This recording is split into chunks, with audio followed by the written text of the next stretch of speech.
Andan keyin stроитель desek kurucu, строителя kurucunun, instrument stроителя kurucunun instrumenti, эми kuruculardın instrumentleri dep ayta turgan bolsok, instrumenты stроителей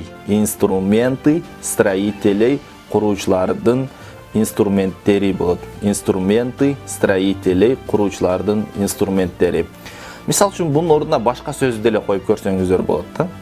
Dom stроителя kurucunun үйү, dom stроителей dey turgan bolsok kuruculardın үйү болот. Мында көп kurucunun bir үйү болот. Көп kurucuların үйү болот. Başka сөздөр деле мисал келтирсеңиздер болот. Мен болгону видео кыска болгондуктан кичинекей эле мисалдарды, үлгүлөрдү көрсөтүп берип атам. Сиздер муну башкача да колдоно бересиздер. Андан кийин читатель десек, читатель окурман, читателя окурмандын болот кыргызча.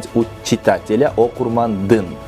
Эми читатели десек окурмандар, читатели окурмандар, читателей окурмандардын, читателей окурмандардын, читателей окурмандардын.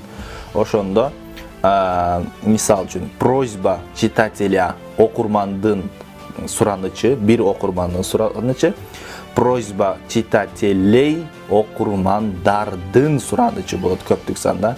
Окурмандардын суранычы болот. Просьба читателей окурмандардын суранычы болот. А просьба читателя деп койсок, анда бир окурмандын суранычы, просьба читателей окурмандардын суранычы болуп көптүк санда жасалат.